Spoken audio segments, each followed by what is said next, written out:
नमस्ते। आज के इस विश्लेषण में हम बात करने वाले हैं एक बेहद दिलचस्प और थोड़े विवादास्पद टॉपिक पर। एक तरफ है राज्य की असीमित शक्ति और दूसरी तरफ हमारी लोकतांत्रिक स्वतंत्रता। जब देश पर कोई अभूतपूर्व संकट आता है तो संविधान का वो कौन सा ढांचा है जो पूरे देश की दिशा तय कर देता है। चलिए सीधे मुद्दे पर आते हैं। तो चलिए इसे थोड़ा डिकोड करते हैं। भारतीय संविधान के भाग 18 में अनुच्छेद 352 से लेकर 360 तक जो ये आपातकालीन प्रावधान दिए गए हैं ना, ये कोई आम कानून नहीं है। आप इन्हें संविधान का ब्रह्मास्त्र समझ सकते हैं। इन्हें खास तौर पर भारत की संप्रभुता, एकता, अखंडता, हमारी सुरक्षा और सबसे जरूरी हमारे पूरे लोकतांत्रिक सिस्टम को किसी भी बड़े संकट से बचाने के लिए ही डिजाइन किया गया है। अब चूंकि ये कानूनी ढांचा काफी जटिल है तो हम इसे कुछ साफ हिस्सों में बांटकर समझेंगे। पहले हम इमरजेंसी का एक बेसिक इंट्रोडक्शन देखेंगे, फिर अनुच्छेद 352 यानी नेशनल इमरजेंसी की बात करेंगे, उसके बाद अनुच्छेद 356 के तहत प्रेसिडेंट्स रूल और फिर अनुच्छेद 360 यानी फाइनेंशियल इमरजेंसी। आखिर में हम जुडिशियल रिव्यू और सबसे बड़ी डिबेट डेमोक्रेसी वर्सेस सिक्योरिटी पर चर्चा करेंगे। भाग 18 आपातकालीन प्रावधानों का परिचय। तो बेसिकली हमारे संविधान में किसी भी बड़े संकट से निपटने के लिए 3 अलग अलग टूल्स दिए गए हैं। पहला है नेशनल इमरजेंसी, दूसरा है प्रेसिडेंट्स रूल जिसे हम स्टेट इमरजेंसी भी कहते हैं, और तीसरा है फाइनेंशियल इमरजेंसी। ये तीनों देश के लिए एकदम लास्ट रिसॉर्ट या अंतिम उपाय की तरह काम करते हैं। अनुच्छेद 352 राष्ट्रीय आपातकाल। अब सवाल ये है कि आखिर इसे लगाया कब जा सकता है। अनुच्छेद 352 को लागू करने के 3 मुख्य आधार हैं: युद्ध, बाहरी आक्रमण या फिर सशस्त्र विद्रोह। यहां एक बहुत ही दिलचस्प कानूनी बदलाव हुआ था। 44वें संविधान संशोधन से पहले एक शब्द हुआ करता था आंतरिक अशांति, लेकिन ये काफी अस्पष्ट था ना, तो इसे हटाकर मानदंड को एकदम सख्त कर दिया गया और इसकी जगह सशस्त्र विद्रोह शब्द को शामिल किया गया। ऐसा नहीं है कि सरकार ने बस घोषणा कर दी और इमरजेंसी अनिश्चित काल तक चलती रहेगी। बिल्कुल नहीं, इसके कुछ सख्त नियम हैं। पहला स्टेप, इसे 1 महीने के भीतर संसद से पास होना ही चाहिए। दूसरा, इसके लिए कोई आम नहीं बल्कि स्पेशल मेजॉरिटी यानी विशेष बहुमत चाहिए। और तीसरा स्टेप, एक बार पास होने के बाद यह सिर्फ 6 महीने के लिए वैलिड रहता है। हाँ, अगर इसे आगे बढ़ाना है तो हर बार संसद की मंजूरी लेनी पड़ेगी। अब आते हैं सबसे क्रिटिकल पॉइंट पर। हमारे मौलिक अधिकारों का क्या होता है। यहां अनुच्छेद 358 और 359 के बीच का फर्क समझना बहुत जरूरी है। देखिए, अनुच्छेद 358 तो युद्ध या बाहरी आक्रमण के समय अनुच्छेद 19 वाले अधिकारों को खुद ब खुद सस्पेंड कर देता है। वहीं अनुच्छेद 359 नागरिकों को अधिकारों के लिए कोर्ट जाने से रोक देता है। लेकिन, और ये एक बहुत बड़ा लेकिन है, अनुच्छेद 20 और 21 को किसी भी हालत में कभी भी सस्पेंड नहीं किया जा सकता। ये हमारी सबसे बड़ी ढाल हैं।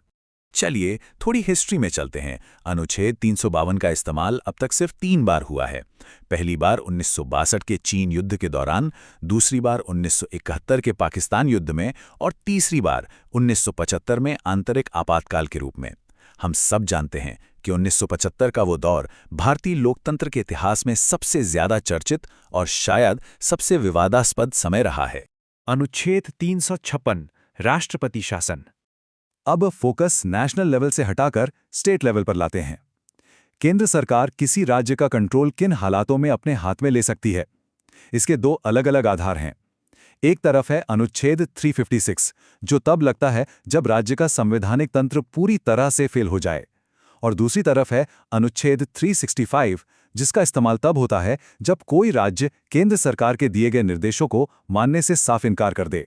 जब प्रेसिडेंट्स रूल लगता है तो राज्य में एक तरह से चेन रिएक्शन शुरू हो जाता है। इसे 2 महीने के भीतर संसद की मंजूरी चाहिए होती है और शुरुआत में ये 6 महीने तक चलता है।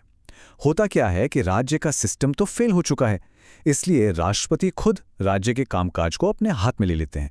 विधानसभा को या तो सस्पेंड कर दिया जाता है या फिर भंग कर दिया जाता है, और राज्य के लिए कानून बनाने की पूरी पावर सीधे केंद्र यानी हमारी संसद के पास आ जाती है। अनुच्छेद 360 वित्तीय आपातकाल। ये इमरजेंसी पूरी तरह से देश की इकोनॉमी और फाइनेंशियल स्टेबिलिटी को बचाने के लिए है। इसके उपाय सच में बहुत एक्सट्रीम है। इसे 2 महीने में अप्रूवल चाहिए और हैरानी की बात यह है कि एक बार अप्रूव होने के बाद ये अनिश्चित काल तक लागू रह सकता है। सोचिए, इसकी पावर इतनी ज्यादा है कि सरकारी कर्मचारियों की सैलरी काटी जा सकती है, यहां तक कि सुप्रीम कोर्ट और हाई कोर्ट के जजों की सैलरी भी कम की जा सकती है। इसके अलावा राज्यों के फाइनेंशियल बिल्स को भी राष्ट्रपति की मंजूरी के लिए रोका जा सकता है।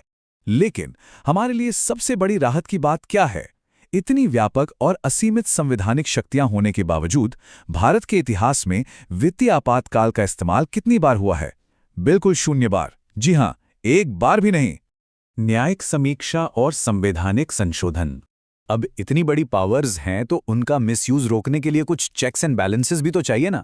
तो जुडिशियल रिव्यू को लेकर एक बड़ी ऐतिहासिक रस्साकशी चली है। 1975 में 38 संशोधन से इस न्यायिक समीक्षा को पूरी तरीके से हटा दिया गया था, लेकिन फिर 1978 में 44वां संशोधन ने इसे वापस बहाल किया। उसके बाद 1980 का ऐतिहासिक मिनर्वा मिल्स केस आया, जिसने यह साफ कर दिया कि अगर इमरजेंसी किसी गलत नियत या बेबुनियाद तथ्यों पर लगाई गई है तो उसे कोर्ट में चैलेंज किया जा सकता है। बाद में एसआर मुंबई केस ने भी प्रेसिडेंट्स रूल के मिसयूज पर काफी हद तक लगाम लगाई।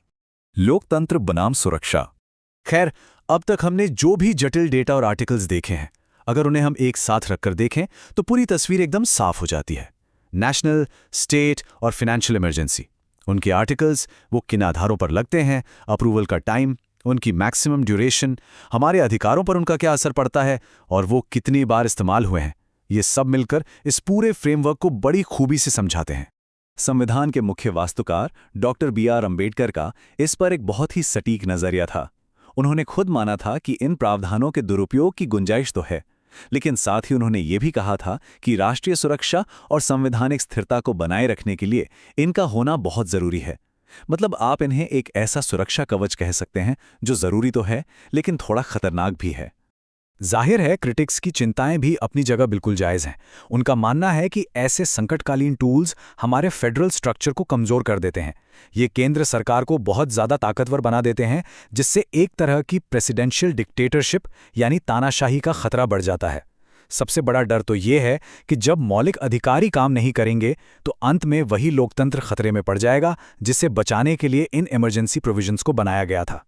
तो आज के इस विश्लेषण को हम एक बहुत ही गहरे सवाल के साथ खत्म करते हैं। क्या किसी बड़े संकट के दौरान सत्ता का पूरी तरह से केंद्रीकरण हो जाना लोकतंत्र का सबसे बड़ा रक्षक है या फिर उसका सबसे बड़ा खतरा? नेशनल सिक्योरिटी और हमारी लिबर्टी के बीच का ये जो नाजुक सा बैलेंस है ना, ये वाकई सोचने पर मजबूर कर देता है। इस पर जरूर विचार कीजिएगा।